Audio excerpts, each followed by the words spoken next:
Thank you very much sir. आपने blank cheque दिया है तो उसका फ़ायदा उठाते हुए मैं कुछ अपनी कम्युनिटी की तरफ से गुजारिशात करना चाहूँगा।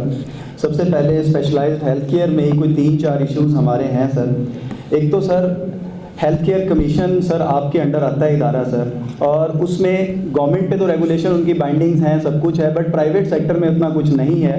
हमारे प्राइवेट बहुत अच्छे अच्छे हॉस्पिटल्स हैं, वहाँ पे फार्मेसी सेटअप उस तरह से डेवलप नहीं है। इवन फार्मासिस्ट की अवेलेबिलिटी भी नहीं है।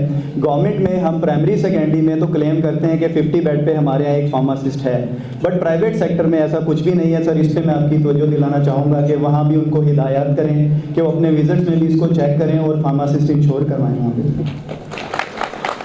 सेकेंडली सर, आपने यूरोप की और अमेरिका की एग्जांपल्स दी कि वहाँ फार्मासिस्ट आपको असिस्ट करते रहे हैं फॉर पेशेंट ट्रीटमेंट और दूसरा ब्लड प्रेशर वगैरह के लिहाज से। सर हमारे भी कुछ फार्मासिस्ट, कम्युनिटी फार्मासिस्ट खास तौर पे फार्मेसी प्रैक्टिस में थोड़ा बहुत सपोर्ट करते हैं कम्युनिटी को, वहाँ भी हेल्थ केयर कमीशन इलीगल तौर पर उनको हरास करता है सर। उसके लिए भी आपसे रिक्वेस्ट है कि उनको डायरेक्शंस दें ताकि वहाँ पर जो है हमारे जो फार्मासिस्ट लीगल काम कर रहे हैं उनको प्रोटेक्शन दी जा सके सर।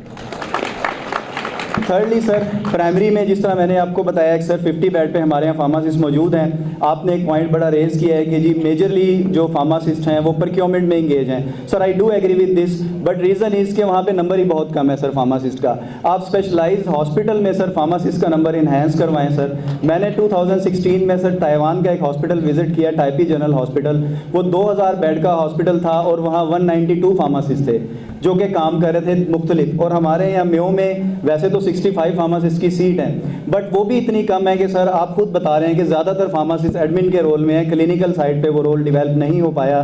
तो हम आपसे रिक्वेस्ट करेंगे सर कि आप जो है फार्मासिस्ट की सीट वहाँ पे इन्हेंस करवाएं ताकि फार्मासिस्ट अपना की रोल प्ले कर सकें। और लास्ट पॉइंट आपसे रिलेटेड सर वो है फार्मेसी काउंसिल।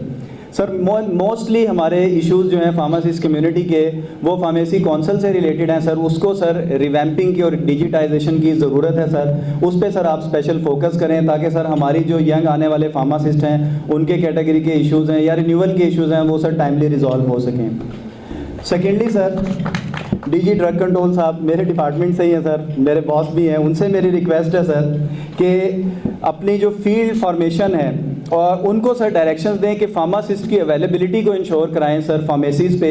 जैसे कि सर ने भी पॉइंट आउट किया है कि अवेलेबिलिटी हमारे यहाँ फार्मासिस्ट की नहीं है। जितनी फार्मासिस्ट की अवेलेबिलिटी होगी डेफिनेटली वो हमारे यहाँ सीट क्रिएशन होगी और हमारा मैक्सिमम फार्मासिस्ट जो है वो इंगेज हो जाएगा कम्युनिटी फार्मेसी में जहाँ उनकी बहुत ज़्यादा रिक्वायरमेंट है। सेकेंडली सर, मेरी रिक्वेस्ट है कि आप पीपीओ के साथ और इंस्टीट्यूशन के साथ सर एक एमओयू साइन करें। जैसे सर आप डीटीएल की सर ने तारीफ़ की है, मिनिस्टर साहब ने, स्टेट ऑफ द आर्ट है, हम तो खुद पार्ट हैं उसका। तो सर डीटीएल में फार्मासिस्ट की ओरिएंटेशन के लिए even pharmacy and pharmaco vigilance centre आपने सर बनाया है और हमारे प्राइमरी के तमाम हॉस्पिटल में pharmacy and pharmaco vigilance centre काम कर रहे हैं। तो वहाँ भी जो हमारे यंग आने वाले फार्मासिस्ट हैं उनकी ओरिएंटेशन के लिए और सर पेड इंटर्नशिप के लिए सर कोई स्टेप्स लिए जाएँ सर उनके लिए।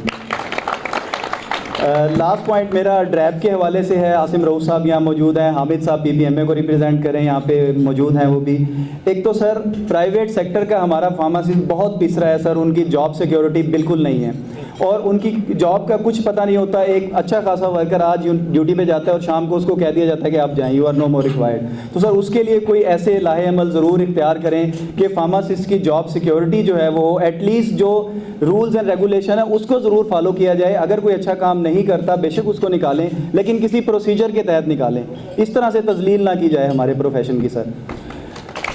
सर दूसरा सर, ड्रैब डिजिटाइजेशन में जा रही है सर।